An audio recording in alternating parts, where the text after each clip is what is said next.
Heart beat scan ఒక్క second లోనే world class 640 slide CT scan ఇప్పుడు మీ విస్టా ఇమేజింగ్ బంజారా హిల్స్ లో.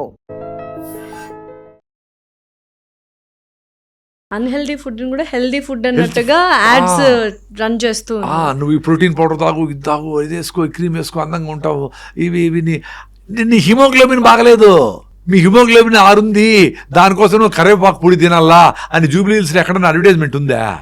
మరి ఎట్లా ట్రూత్ చెప్పరు. అందుకని ఆ ట్రూత్ చెప్పేదానికి మనం మాట్లాడుతున్నాం కదా, ఇదే నాకు మెడిటేషన్. సో నిజంగా ఐరన్ తక్కువ ఉంటే న్యాచురల్గా ఎలాగ మనం పెంచుకోవచ్చు అండ్ ఎన్ని రోజుల్లో పెంచుకోవచ్చు, ఏమేమి తినవచ్చు? అదే ఇప్పుడు ఇవన్నీ రిలేటివ్. ఎన్ని రోజుల్లో ఏమి తింటే ఇది అనేది అన్ని రిలేటివ్. బేసికలీ సజ్జలు తింటే బాగా ఐరన్ పెరుగుతుంది, బెల్లం తింటే పెరుగుతుంది, కరివేపాకు తింటే బాగా పెరుగుతుంది, మునగాకు తింటే బాగా పెరుగుతుంది. కానీ డాక్టర్లు ఈ ఫార్మాసిస్టులు ఏం చెప్పేది, ఇంత మునగాకులో ఇంతే ఉంటుంది ఐరను, కాబట్టి మేము దాన్ని ఎక్స్ట్రాక్ట్ చేసి ఏదో ఇస్తాము అంటారు. కానీ ఓకే, ఎమర్జెన్సీకి అది వాడండి, న్యాచురల్స్, న్యూట్రాసిటికల్స్, కెమికల్స్ లేకుండా ఉండే సప్లిమెంట్స్ వాడండి. బట్ ఓవరాల్గా మీ బాడీకి, మీ బాడీనే తయారు చేసుకునే దానికి ఏం కావాలో అట్లా చేసుకోవాలి. రెగ్యులర్గా అట్లా తినేదానికి లేదు కదా సప్లిమెంట్స్. సో మీ బాడీకి సజ్జల్లో, మునగాకులో, అవిశాకులో, కరివేపాకులో పోతే దాంట్లో ఉండే ఫైబరు, దాంట్లో మెకానిజము ఏదేదో ఉంటుంది. అవన్నీ కలిసి థ్యాంక్స్ అని చెప్పి ఆ మైక్రోబ్స్ దాని మీద కూర్చొని, దాని మీద ఆడి, దాన్ని తిని అవి విసర్జిస్తే ఏమో జరుగుతుంది లోపలంతా. దాని స్కోప్ కూడా ఇవ్వాలి. సో దానికోసమని మీరు ఎక్కువ మీరు బిర్యానీ మాత్రము బకెట్ బిర్యానీ తింటారు కదా, ఇంత తినేస్తారు కదా. మరి కరివేపాకు పొడి ఎక్కువ కారం ఉప్పు వేసుకోకుండా ఇంత కరివేపాకు పొడి ఇంత అన్నంలో వేసుకొని కొంచెం నెయ్యి వేసుకొని తినచ్చు కదా. లేదు ఇంత ఆకుకూరని జిహ్వ రుచులకు అలవాటు పడింది కదా, అదే రుచి కూడా తిను, ముందు రుచి కూడా తిను. బట్ ఆరోగ్యం కోసం ఇంత ఆకుకూర పెట్టుకొని దాన్ని ఉప్పు కారాలు తగ్గించి ఇంత పెరుగు వేసుకొని అది కూడా నమిలి తిను. లేదు తినలేవు, మిక్సీకి వేసి ముక్కు మూసుకొని తాగి, గ్లాసులో పెట్టుకొని తాగి. దీనికే పెద్ద విజయం కావాలా? నేను అదే చెప్పేది. ఇప్పుడు అనారోగ్యం పాలు చేసే మందు తాగేవాళ్ళు, వాకింగ్ చేయని వాళ్ళు ఎవరన్నా ఉన్నారు, వాళ్ళు అట్లీస్ట్ మీరు ఎంజాయ్ చేయాలనుకో మీ ఫుడ్ని, మీరు బతుకుండాలా, ఆరోగ్యంగా ఉండాలా. ఇప్పుడు షుగర్, బీపీ వస్తే ఏం తింటావు? ఇవి ఎట్లా ఎంజాయ్ చేస్తావు ఫుడ్ని? లివర్ పాడైపోయింది, లివర్ సిరోసిస్ అయింది, మందు ఎట్లా కొడతావు? సో మందు తాగేవాడు కూడా ఫిట్నెస్కు పొద్దున్నే పోయి ఫిట్గా ఉండి బాగా యోగా ప్రాణాయామం చేసి అన్ని చేస్తే నువ్వు నీ ఒక పెగ్గు 2 మంచిదేం కాదు, డెఫినెట్గా ఒక చుక్క కూడా మంచిదేం కాదు. నువ్వు లాంగ్ ఇయర్స్ ఎంజాయ్ చేయొచ్చు కదా. నువ్వు ఫుడ్ తినక, ఎక్సర్సైజ్ చేయక, ఇంత రావైపోయి బిర్యానీలు తిని నేను బాగా ఎంజాయ్ చేయాలి మంది ఉంటే చేయలేవు. హెల్త్ పోతే ఎట్లా ఎంజాయ్ చేస్తావు ఫుడ్? నైనా సో బిర్యానీ అంటున్నారు కదా, సో చికెన్ బిర్యానీనో మటన్ బిర్యానీ ఎంత డేంజర్ అయిపోతుంది, మన పొట్టని ఏం చేస్తుంది అసలు ఆ బిర్యానీ? మీరు మెకానిజం చెప్తే ఇవాళ బిర్యానీ తినేవాళ్ళు, బిర్యానీ లవర్స్కి ఒక కనివింపు అవ్వాలంటే ఎంత డ్యామేజ్ చేస్తుంది మన గట్టుని. బిర్యానీ ముసుగులో మనం ఎక్కువ రైస్ తింటామండి. అవును, ఆయిల్ ఇవి ఎక్కువ ఉంటాయి. నువ్వు దాంట్లో ఉండే చికెన్, మటన్, ప్రోటీన్, అది వాటెవర్, అది స్మాల్ క్వాంటిటీ ఉండొచ్చు. నేను వెజిటేరియన్, నేను అవి తిన్నాను. అది కూడా ఇంకా ఓకే, అది బ్రాయిలర్ చికెన్లు అన్నీ మంచిది కాదని మీకు అందరికి తెలుసు, అవన్నీ యూట్యూబ్లో ఫుల్గా ఉన్నాయి. సో ఇంత రైస్ తినేది డేంజర్, అది తెలుసుకోవాలి. ఇంత ఆయిల్ వేసేది డేంజర్. ఆయిల్ కూడా ఏం ఆయిలో తెలియదు, ఆ టేస్టర్స్ ఏమేస్తారో తెలియదు, అజినమోటో ఇవన్నీ టేస్టర్స్ ఏమేమి వేసి ఏమేమి చేస్తారో తెలియదు. అవి చెక్ చేసుకొని వాటిని తగ్గించుకుంటే బిర్యానీ మీద పెద్ద ఇంట్రెస్ట్ ఉండదు. ఇప్పుడు ఉత్త చికెన్ అయితే అంతా 2 ముక్కలే తింటావు అంతే కదా, దాంట్లోకి వేసి స్పైసెస్ వేసి అది ఏం చేస్తుంది పొట్టని. ఎందుకు అది అవుతుందంటే బాగా తొందరగా రైస్ అంతా అరిగిపోతుంది కదా. సో ఆ కిక్ వస్తుంది, మొత్తం గ్లూకోజ్ కిక్, నీకు బాగా తృప్తి అవుతుంది, మొత్తం భలే ఉందబ్బా అనుకుంటావు, మత్తు వస్తుంది, నిద్రపోతావు. సో నీ పని చేయలేవు, ప్లెజర్ అనుకోండి అంతే. మందు తాగేది ఎట్లా ప్రెషరు, సిగరెట్ తాగేది ఎట్లా ప్రెషరు, రైస్ ఎక్కువ తినేది కూడా అంత ప్రెషర్. నేను ఎట్లా ఎక్స్పీరియన్స్ అయినానంటే, రీసెంట్గా బెంగళూరులో ఒక హోటల్లో, పెద్ద హోటల్, ఆంధ్ర స్టైల్ అని రైస్ పెట్టినారు, వైట్ రైస్, సోనా మసూరి ఏదో ఉంటాయి. బాగా తింటాం కదా ఎట్లయినా. తిన్నాక 2-3 అవర్స్ డ్రైవింగ్ తర్వాత పొట్టలో ఓన్లీ స్మాల్ డిస్కంఫర్ట్. అది కాన్షియస్గా ఉన్నాం కాబట్టి నాకు తెలుస్తూ ఉంది. అరే అనుకున్నా. మదనపల్లికి ఇంటికి వచ్చి రాగి రొట్టెలు, మన 2 రొట్టెలు, పల్లీల రోటి పచ్చడి తిన్నా. ఇది పోయి ఆ మంటని, ఆ రెస్ట్లెస్నెస్ కంట్రోల్ చేసింది, న్యూట్రలైజ్ చేసింది. ఓకే. అంటే బాడీ నువ్వు సెన్సిటివ్గా ఉంటే మెంటల్గా కానీ ఫిజికల్గా కానీ సెన్సిటివ్గా ఉంటే నీకు అన్ని విషయాలు తెలుస్తాయి. ఇప్పుడు కొంతమంది ఇంట్లో చూడండి, ఏంటమ్మా అట్ట చేస్తా ఉండవే అనంటే చాలు, అరే అప్పుడే కళ్ళు నీళ్ళుగా ఏడ్చేస్తారు పిల్లలు అంటే ఆ మాట కూడా అనిపించుకోకుండా మనిషికి ఒక మాట పశువుకు ఓ దెబ్బ అనుకునే లెవెల్లో ఉంటారు. కొంతమంది ఇంట్లో చూడండి కొట్టుకుంటా ఉంటారు, తిట్టుకుంటా ఉంటారు, కొడుకు తిడతా ఉంటాడు, నాయన కొడతా ఉంటాడు, ఏమో జరుగుతూ ఉంటాడు, అయినా మార్పుడు. సో అట్లా మీ బాడీతో మీరు ఉంటే మీ ఆలోచనలు ఏమొచ్చినాయి, రేపు పొద్దున్నే లేరా పోరా అని చెప్తానే ఉంది. 40 ఏళ్ళు చెప్పింది నీకు ప్రతిరోజు, దాన్ని పో అని చెప్పి పక్కన పెట్టేసినావు. అది వింటే చాలు కదా. దెబ్బ కొట్టేది ఏంటి, కిడ్నీలో డైమండ్లు వచ్చినాయని చెప్పి పోయి కిడ్నీ స్టోన్లో ఆపరేషన్ చేసి ఎత్తుకొచ్చిస్తే అంత కోత అమ్మా అని అప్పుడు మొదలు పెడతారు వాకింగ్, నీళ్ళు తాగేది, ఫుడ్ మార్చేది. అది కూడా కొన్ని రోజులే, మళ్ళీ కొన్ని రోజులకి అయిపోతే ₹1,00,000 కిడ్నీ స్టోన్లు వచ్చినాయి, ఇంకో 5 ఏళ్ల తర్వాత వస్తే మళ్ళీ తీసుకుందామని అనుకుంటారు. లివర్ ట్రాన్స్ప్లాంట్ చేసుకోవచ్చు అనుకుంటారు, ఇన్సులిన్ వేసుకోవచ్చు, అందరికీ డయాబెటీస్ బీపీ కామన్ కదా, క్యాన్సర్ కూడా ట్రీట్మెంట్ వచ్చిందని పేపర్లో వస్తుంది. వీడికి క్యాన్సర్ కూడా ట్రీట్మెంట్ ఉందిలే అనుకోండి విచ్చలవిడిగా ఉంటాడు. విచ్చలవిడి వదిలేస్తే లైఫ్ని ఎంజాయ్ చేయొచ్చు. ఇప్పుడు మేమేం లైఫ్ని ఎంజాయ్ చేస్తాను, చాలా మంది చికెన్ మటన్ అనుకుంటా ఉంటారు, బాగా ఎంజాయ్ చేస్తాను. అసలు నాన్ వెజ్ మీరు ముందు తినే వల్ల అసలు ఎప్పుడు 35 ఏళ్ల ముందర నుంచి నిలిపేసిన, అది జీవహింస నిలిపేసిన. నేనే పోయేవాడిని ఆ మార్కెట్లో తన్నుకుంటా ఉంటే అలా ఇష్టపడలా, దీన్ని ఆపేశారు. అసలు ఈ సెల్ఫ్ ట్రాన్స్ఫర్మేషన్, ఇంత హెల్దీ లైఫ్ స్టైల్ లీడ్ చేయాలని మీకు ఏ టైంలో అనిపించింది, ఎందుకు అవేర్నెస్ అనేది వచ్చింది మీకు? అదే జలుబు ఎప్పుడు తుమ్ములు, ఏది డస్ట్ అంటే ఎట్లా తుమ్ములు, లేకపోయినా ఎప్పుడు నోస్ బ్లాక్, అసిడిటీ. 81లో నాకు 21 ఇయర్స్, అప్పుడు 81లో 18 ఇయర్స్, 65లో పుట్టినా నేను. 81లో పొట్టం పోస్తే లోపల గ్యాస్ట్రిక్ ట్రబుల్ అని జలసిల్లు ఏదో ఇచ్చినారు. అది అరటిపండు తిన్నా, రైస్ తిన్నా ఎక్కువ ఉండేది. అంటే అరటిపండు రైస్ తింటే అసిడిటీ వస్తుంది అని తెలుసుకుందాన్ని నాకు 40 ఏళ్ళు పట్టింది, 40 years. Banana and rice has aggravated my acidity for decades. ఎందుకంటే బిన్న అరిగిపోతాయి అవి. బిన్న అరిగిపోతే పొట్ట ఖాళీ అయింది, బ్రెయిన్ సిగ్నల్ పోయి మళ్ళీ యాసిడ్ పంపిస్తుంది. ఆ యాసిడ్కి మళ్ళీ టైం ఉండదు, ఏడో స్కూల్లోనే కాలేజీలో ఉంటాము, యాసిడ్ పోయి డ్యామేజ్ చేస్తుంది. మళ్ళీ పోయి ఏదో బిస్కెట్ తింటావు, అది బిన్న అరిగిపోయా, మళ్ళీ యాసిడ్ వచ్చా, సరైన ఫుడ్ తినలా, రాగి ముద్ద తిన్నాక జొన్న రొట్టె తిన్నాక పోయింది, అంతే ఫినిష్డ్. మొత్తం అసిడిటీ పేషెంట్. చాలా మంది అన్నం భోజనం చేసిన తర్వాత అరటిపండు కంపల్సరీ తింటారు ఊర్లలో, రెండు డెడ్లీ కాంబినేషన్ డెడ్లీ. నాకు అరటిపండు మా నాయన చెప్పేవాడు, అరటిపండు బాగా తినరా అసిడిటీకి తగ్గుతుంది అని. పాపం మాకు బుర్రాడు ఉంది, మా నాయన గొప్పవాడు అనుకుంటున్నా, అప్పుడు అనుకుంటాం కదా పేరెంట్స్ని, అరటిపండు తినే కొద్దిగా అట్లే ఉండేది acidity. So acidity, allergic rhinitis, ఇవి కంట్రోల్ అయితే చాలరా స్వామి అనుకోండేటివి. ఈ ఆర్గానిక్ ఫార్మింగ్కి వచ్చినాక, సుభాష్ పాలేకర్తో జర్నీ చేసినాక కొంచెం లైఫ్ అర్థమైతే వచ్చే కొద్దికి ఆయన ద్వారా కొన్ని అర్థమైంటాయి, ఇంకో ద్వారా కొన్ని అర్థమైంటాయి, అట్లా నేర్చుకుంటా వచ్చే కొద్దికి లైఫ్ మారుతా వస్తాం. అసలు ఫ్రూట్స్ ఎప్పుడు ఏ టైంలో తినాలా, ఫుడ్ తర్వాత తినాలా, ఫుడ్కి ముందు తినాలా, పరగడుపున తీసుకోవాలా, ఏంటి? వెరీ సింపుల్ అండి. మీకు న్యూట్రిషన్ బాగా కావాలంటే ఫుడ్లో ఉండే న్యూట్రిషన్, ఫ్రూట్స్లో ఉండే న్యూట్రిషన్ సరిపోదు. సో మీరు ఫ్రూట్స్ ఎక్కువ తినేస్తే మీకు ఫుల్ అయిపోయింది అనుకోండి, మీరు రోజు కష్టపడే వాళ్ళు ఉండి సన్నగా ఉండి మీకు ఎక్స్ట్రాగా క్యాలరీస్ లేకపోతే వాళ్ళ కష్టం. సో ఫుడ్ తినేసినాక ఫ్రూట్స్ తినాలి.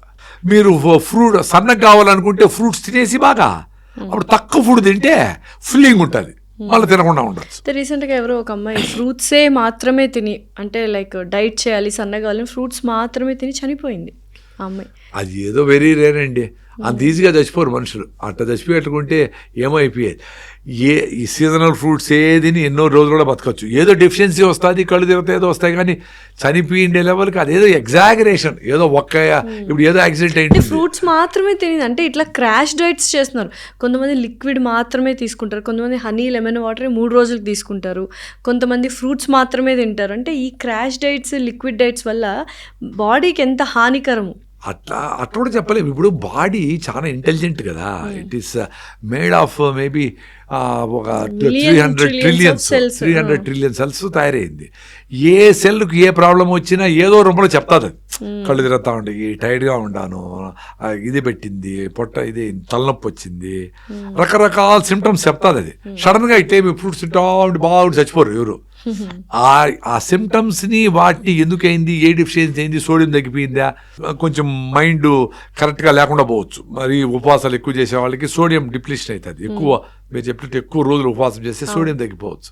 అప్పుడు సోడియం ఏ రూపంలో ఇవ్వాలా, ఎట్లా ఇవ్వాలా, ఎంత ఇవ్వాలా అనేది సడన్గా ఎమర్జెన్సీ అది. సో ఫ్రూట్స్ తిని మనకు ఆంధ్ర రాష్ట్రం కోసం పనిచేసిన పొట్టి శ్రీరాములు గారు 64 రోజులు ఎన్ని రోజులు ఉన్నారు ఏమి తినకుండా. అంటే ఆయన ఉండగలిగినారు అనుకుందాం. ఇంతలా ఉండరు ఇప్పుడు జనాలు. వాళ్ళ 200 రోజులు ఉన్న ఎందుకు చచ్చిపోతారు? చచ్చిపోయిన దాన్ని చూసుకొని అది ఎగ్జాంపుల్ అవసరంలే, అంత భయమూ అవసరంలే. ఒక రోజు ఫుడ్ ఆపేసేదానికి ఎవ్వరి సపోర్టు ఏవి అవడం అవసరం. ఈ లోపల డాక్టర్స్కి నాకు డిబేట్ అయింది. ఒక ఇంటర్మీడియట్ ఫాస్టింగ్ 16 hours ఫాస్టింగ్ చేయాలంటే కూడా మీరు డాక్టర్ పర్యవేక్షణలో చేయాలా అని డాక్టర్లు అందరూ అంటారు. అట్లా ఏం లేదురా, మీ అమ్మమ్మ నానమ్మ రోజులు తినకుండా ఉండేది మీ ఇంట్లోనే ఉండారు. ఎందుకంటే సన్సెట్ ముందే తినేసేవాళ్ళు, మళ్ళీ సన్సెట్ అప్పుడు అంటే ఆల్మోస్ట్ 12 hours పైన అయిపోయింది. తినేవాళ్ళు, వారంలో ఒక రోజు ఆపేసేవాళ్ళు, వాళ్ళు ఉపవాసం ఉండేవాళ్ళు. సో మీరు దానికోసం అవసరం లే. మీరు క్రాష్ డైట్ చేసి అట్లా సడన్గా నేను 10 కిలోలు తగ్గిపోవాలనుకునే వాళ్లకు డాక్టర్ పర్యవేక్షణ అవసరం. కానీ నెలకు 2 కిలోలు తగ్గదాం అనుకొని మీరు కాన్షియస్గా 3 పూట్ల నుంచి 2 పూటలు తిందాము, క్వాంటిటీ తగ్గించేసి క్వాలిటీ ఫుడ్ తిందాము, ఒక పూట అన్కుక్డ్ ఫుడ్ తిందాము, ఓ పూట మనము జొన్న రొట్టెలో ఏదో తిందాము అనుకునేది కాన్షియస్ ఉండే వాళ్ళకి ఎవరి సపోర్ట్ అవసరం లే. ఆ 3 జొన్న రొట్టెలు 2 రొట్టెలు రావచ్చు. ఇంకా సన్నగా కావాలంటే, నువ్వు లావు కావాలంటే ఇంకో రాగి ముద్ద ఎక్కువ పెట్టుకొని పెరుగు వేసుకొని ఇంకొంచెం ఎక్కువ తింటే లావు అవుతావు. నేను సన్నగా అయిపోయి మిలెట్స్ తిని లావు కావాలనుకొని రాగి ముద్దలో పెరుగు వేసుకొని ఇంత తిన్నా. ఇక్కడి వరకు 14 కిలోలు పెరిగినా. ఓన్లీ రాగి ముద్ద పెరుగున్నాం. రాగి ముద్దలో పెరుగులో వేసుకొని నిమ్మకాయ ఉరగా పెట్టుకొని టేస్ట్గా ఎక్కువ క్వాంటిటీ తిన్నా. 74 నుంచి 88కి పోయినా. ప్యాంట్ కూడా బట్టల. అంటే అది రాగి ముద్దతో కాదు పెరుగుతో అని చెప్పినారు డాక్టర్ ఒక ఆయన.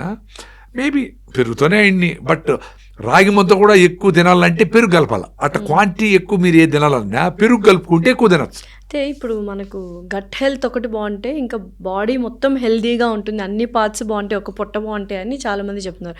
ఆ గట్ హెల్త్కి ఏవి మంచివి అంటే పెరుగు మంచిది, మీరు అన్నట్టు రాగులు మంచివి. అలా పెరుగు ఏం చేస్తుంది గట్ హెల్త్ని? అదే ఇప్పుడు మనకి 6 రకాల డిఫరెంట్ లాక్టోబాసిల్లస్ స్పీసీస్ మనకి పెరుగులో ఉంటాయని, పొట్టలో ఇంకా 5 రకాలు ఎక్కువ 11-12 రకాల లాక్టోబాసిల్లస్ ఉంటాయంట. ఇవన్నీ పోయి రోజు డాన్స్ చేస్తాయి హ్యాపీగా, థ్యాంక్స్ అబ్బా అని చెప్తాయి. సో ఇవన్నీ పొట్టలో లాక్టిక్ యాసిడ్ బ్యాక్టీరియా కరెక్ట్గా ఉండి సిస్టమ్ యాంటీబయాటిక్ వేసి బ్యాక్టీరియాని చంపకుండా అసిడిక్ ఫుడ్స్ తినకుండా ఉంటే మీరు తిన్న ఫుడ్ని కరెక్ట్గా అసిమిలేట్ చేస్తుంది, బ్రేక్ డౌన్ చేసి తీసుకొని. గట్ బ్రెయిన్ బ్యారియర్ ఉంటుంది పొట్టలో, ఎక్కడ చూసినా. అంటే బ్రెయిన్ లేకి ఎంటర్ కావాలంటే సిస్టమ్ నుంచి ఎంటర్ కావాలి కదా, ఎంటర్ కానికుండా స్టాప్ ఉండే వాటిని కూడా దాటిపోతుంది బ్యాక్టీరియా. ఆ బ్యాక్టీరియా బాగుంటే అది పోయి వాటి ఫ్రెండ్స్, బుర్రలో ఉండే ఫ్రెండ్స్తో పోయి మాట్లాడేస్తూ వస్తాయి, అక్కడి నుంచి జర్నీ చేస్తాయి, అద్భుతాలన్నీ జరుగుతాయి. సో పెరుగు ఏ ఫామ్ లో తీసుకుంటే, మజ్జిగ ఫామ్ లో తీసుకుంటే, అదే ఏ పెరుగు అనేది ఇంపార్టెంట్. మళ్ళీ ఏ పాలు ఏ పెరుగు. ఇప్పుడు నేనేం పెద్ద సైంటిస్ట్ ఏం కాదు, ఎవరో చెప్తా ఉంటారు కదా యూట్యూబ్లో కొంతమంది సైంటిస్టులు. మనం వాడుతూ ఉండే ఈ ఇండస్ట్రియల్ పెరుగులో ఉండే లాక్టోబాసిల్లస్ కరెక్ట్ కాదు. మీరు తోడు పెట్టేది కూడా చెట్ల మధ్యలో అట్మాస్ఫియర్లో పైన గుడ్డ కట్టి కిటికీ ఓపెన్ చేసి రాండమ్మా అంటే బయట నుంచి మైక్రోబ్స్ అట్మాస్ఫియర్లో ఉండే బ్యాక్టీరియా వచ్చి కూర్చొని అది మల్టిప్లై అయితే బాగుంటుంది అని. అందుకే ఊర్లో పెరుగు భలే టేస్టీగా ఉంది అంటారు. గేదె పాలే అనుకుందాం, ఒకవేళ ఆవు దొరకకపోతే. ఊరికి వెళ్ళి ఉండలేం కదా, మా జీవనాధారమే సిటీస్ లో అయిపోయింది. మేము హెల్తీగా ఎలా ఉండాలి?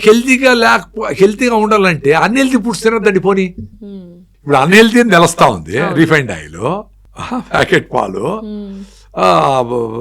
ఈ సన్న నాజుగ్గా ఉండే బియ్యము, సోనామసూరి బియ్యము, మైదా, బ్రాయిలర్ కోడి, చక్కెర, ఇవి మంచి కాదని తెలుస్తుంది. ఆపేయండి. మంచి దొరకనప్పుడు ఏదో ఒకటి తిందామనుకుంటే ఎట్లా? ఇప్పుడు మీరు మంచోళ్ళు దొరికితే ఫ్రెండ్షిప్ చేయండి, లేకపోతే సరే ఎవరో ఎట్లా ఇంకా ఎవరితో ఉండాలంటే చెత్త వాళ్ళతో ఉంటే చెత్త ఆలోచనలు వస్తాయి. దొరకపోతే ఆపేయండి, సైలెంట్గా ఉండండి. రమణ మహర్షి గారిది అనుకోండి, మౌనమే శరణ్యం అనుకోండి, మౌనంగా ఉండండి. ఎవరు వదిలే, మీతో మీరు ఉండండి. ఏదో బుక్ చదువుకోండి, చిన్న పిల్లలతో పోయి ఆడుకోండి, ఒక కుక్క పిల్లలకి పోయి అంత భోజనం పెట్టండి. మీ సంబంధం లేని కుక్కలకు ఏదో చేయండి, ఆవు గడ్డి పెట్టండి, ఏదో చేయండి అబ్బా, బిజీగా ఉండాలంటే. సో రోజు మజ్జిగ తీసుకోవడం మంచిదంట, పుల్లటి మజ్జిగ. పులిసిన వీలైతే ఫ్రెష్ పాలు. ఓకే. అదే సమ్మర్లో అయితే 2 days, వింటర్లో అయితే 3 days కూడా పర్వాలే. ఓకే. అట్లీస్ట్ ఒక 12 hours 13 hours 14 hours పొల్లటి మజ్జిగ, వెన్నది వేసిన మజ్జిగ. ఇప్పుడు వీళ్ళందరూ ఏం చేస్తా ఉంటారంటే మిక్స్ మజ్జిగ అంటా ఉంటారు. మజ్జిగ అంటేనే తోడుపెట్టి చెక్కతో చిలికి వెన్న తీసేసింది మజ్జిగ. ఓకే. దాంట్లో ఎంత సైన్స్ ఉంటుంది నాకేం అవసరం లే. 1000 సంవత్సరాలు చిలికినారు, చెక్కతో చిలికినారు, వెన్న తీసినారు, నేను చేసినాడు. కృష్ణుడు వెన్న దొంగ అన్నారు, పాల దొంగ అనలా. సో పాలు తాగద్దండి, మజ్జిగ తాగండి.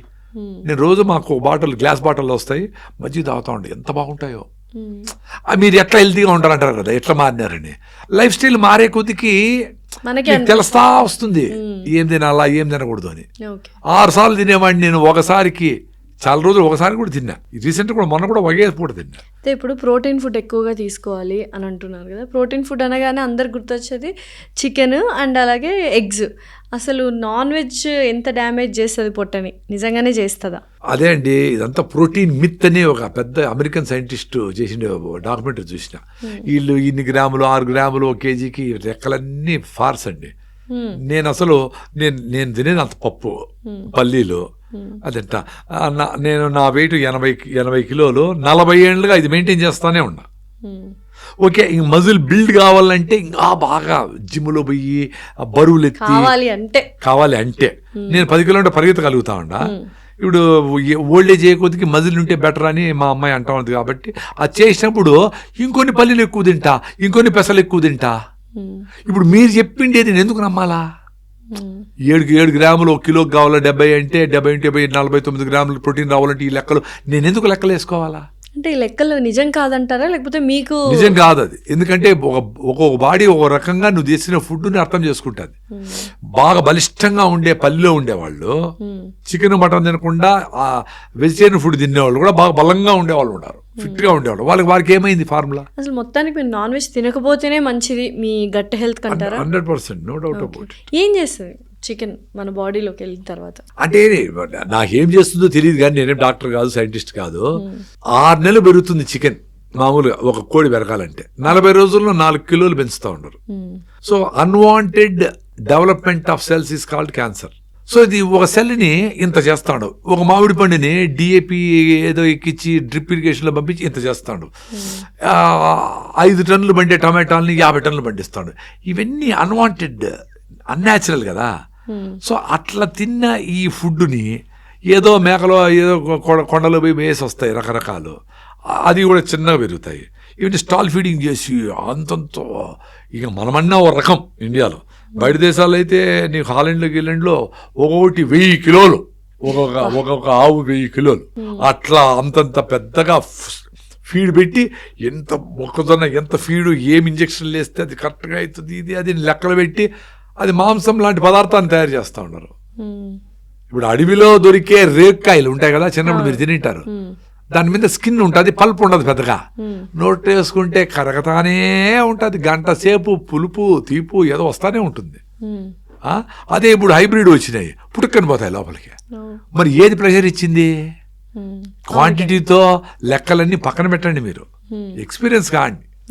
మీరు ఫిట్గా ఉండి మీ బాడీ అబ్జార్బ్ చేయాలంటే మీరు ఫిట్నెస్తో పొద్దున్నే వాకింగ్, జాగింగ్, సూర్య నమస్కారాలు బాగా టకటక టకటక అని 10 రౌండ్లు సూర్య నమస్కారాలు చేయండి చాలు, పోని పరిగెత్తద్దులే. మీకు చెమట కారింది అనుకో, ఫ్లెక్సిబిలిటీ వస్తుంది, అన్నీ వస్తుంది. కాన్షియస్గా స్లోగా థాయి చీ అని ఉంది ఇప్పుడు, అంటే ఫాస్ట్గా చేయాలనుకుంటాం. నేను ఫాస్ట్గా మాట్లాడాలనుకుంటా. ఇప్పుడు నాకు అది దాని నుంచి బయటపడి స్లోగా మాట్లాడదాం, స్లో డౌన్ అని థాయి చీ అని ఇట్లా చిన్నగా మన థాయిలాండ్ పోయినప్పుడు చూసిన. అక్కడ గ్రౌండ్ పెద్ద గ్రౌండ్లో నిదానంగా మేమేమో తొందరగా పరిగెత్తేసి చెమట బయట తెచ్చేసి క్యాలరీస్ బంద్ చేసి ఏమో ఉండాలనే సైకాలజీ ఇండియాలో నా వరకు. వాళ్ళు స్లోగా సన్నగా ఉండరు, ఫిట్గా ఉండరు, చిన్నగా కాన్స్గా మ్యూజిక్ పెట్టుకొని చేసుకుంటూ ఉండరు. ఎంత లైక్ అయిందో నాకు. కానీ ఇప్పుడు పరిస్థితి ఏమంటే ప్రసాద్ అంటే స్పీడ్గా మాట్లాడాలి, అడగడగా ఉండాలి, అట్లుండాలి. నేను చిన్నగా మాట్లాడాను అనుకో, నాకే నచ్చదు. ట్రై చేశారా పోనీ అలా స్లో డౌన్? ఇంట్లో ట్రై చేసినా వాళ్ళందరూ వింతగా నవ్వుతూ ఉంటారు నేను స్లో అయితే. అంటే అలా అలవాటు అయిపోయింది. నేను అదే ఇప్పుడు తిరువన్నామలకి పోతాము, అక్కడ పెద్దగా గుర్తుపట్టే వాళ్ళు ఎవరు ఉండరు. అటు చిన్నగా కొండ ఎక్కుతాము, ఎవరు గుర్తుపట్టరు, సైలెంట్ కూడా మాట్లాడే వాళ్ళు ఎవరు ఉండరు. ఇప్పుడు బయట దేశాలకు పోతాము, అక్కడ ఎవ్వరు ఉండరు కదా, సైలెంట్గా ఉంటాం. అది ఎంజాయ్ చేస్తాను నేను. అది కూడా అదే ఇప్పుడు మనము గుర్తింపు కోసం ఆరాట పడతా ఉంటే ఈ ఇష్యూస్ అన్నీ ఉంటాయి. గుర్తింపు అనేది అది వదిలేసుకున్నామనుకో. ఇప్పుడు నేను ఇదేంటి మెయిన్ సామాన్యులకు రాగులు, జొన్నలు, సద్దలు, సింప్లిసిటీ. అనవసరంగా బట్టలు, వస్తువులు కొనకూడదు, అప్పులు చేయకూడదు, ఉండి దాంట్లో సర్దుకోవాలా. అది చిన్నప్పటి నుంచి పిల్లలకు చెప్పాలా. లేనిది దురదృష్టం కాదు, లేని దానికోసం పాకులాడము దురదృష్టం. రాని వస్తే రాని, నీకు అవసరమైతే కారు కొనుక్కునే టైం వచ్చినప్పుడు కొనుక్కోవచ్చు. దాంట్లో పాకులాడి అవినీతి పనులు చేసి, తప్పుడు పనులు చేసి, అప్పులు చేసి, ప్రాబ్లం అంతా నెట్టేసి ఆ కారుకు పైన షీట్ కప్పేసి పెట్టింటారు. మళ్ళీ వాడేది ఎదుటోడి ఇంట్లో తెలాలి అందరికీ కారు కొన్నారు.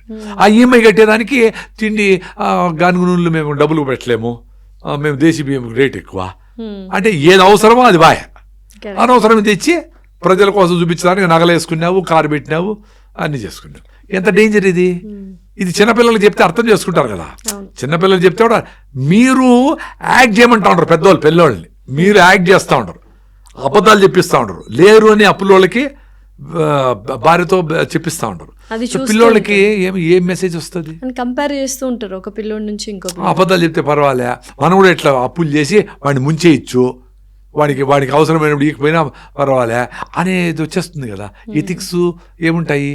ఎథిక్స్ ఉండి దేశం బాగుపడిచిపోయి నువ్వు హ్యాపీగా ఉండలేవు కదా. అయితే మీ ప్రకృతి వనంకి చాలా మంది పిల్లలు వస్తున్నారు అని నేర్చుకోవడానికి.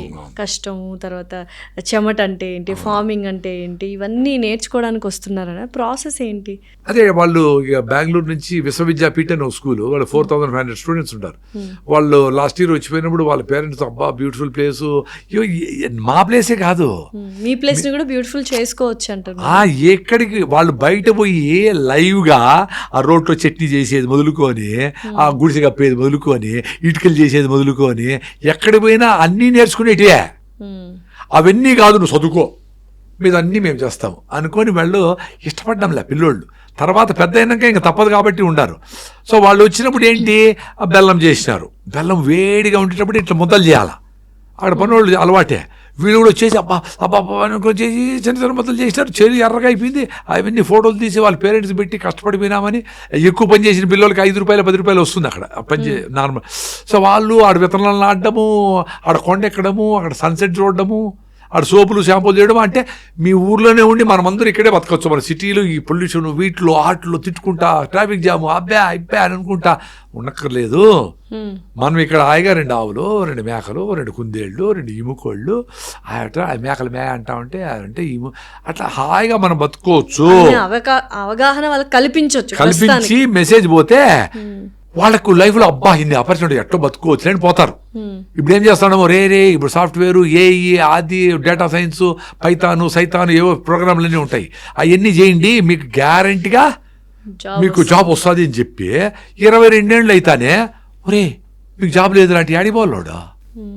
ఇప్పుడు ఎన్ని లక్షల మంది ఫైనల్ ఇయర్ అయిపోయి ఖాళీగా ఉండారు, ఎన్ని లక్షల మంది తయారవుతా ఉంటారు. వీళ్ళు ఏం చేస్తారు? ఇప్పుడు ఏం గ్యాప్ ఉంది? మాకు ఆర్గానిక్ కూరగాయలు కావాలబ్బా, మాకు మంచిగా నేచర్ దగ్గర ఉండే లైఫ్ స్టైల్ కావాలబ్బా, మా పిల్లోళ్ళని ఎంగేజ్ చేయాలి, మా పిల్లోళ్ళందరూ సిటీలో రకరకాల వ్యసనాలకు లోనవుతా ఉంటారు, వాళ్ళని ఎంగేజ్ చేయాల అనేటివి.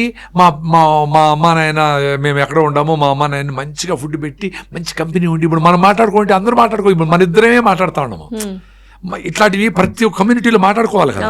అట్లా మాట్లాడుకునే రచ్చబండ ఉంది ఊర్లో. వచ్చేసేవాడు మంచివాడు, చెడ్డవాడు, తిక్కలవాడు అందరూ మాట్లాడేవాళ్ళు. గమ్ముండరా నోరు మూసుకుని తప్పు అని చెప్పేవాళ్ళు, అయిపోయేది కోర్టు కేసులో ఏమీలే. సో అట్లా ప్రతి ఇంట్లోన కూర్చొని కొంచెం మాట్లాడుకోవాలా.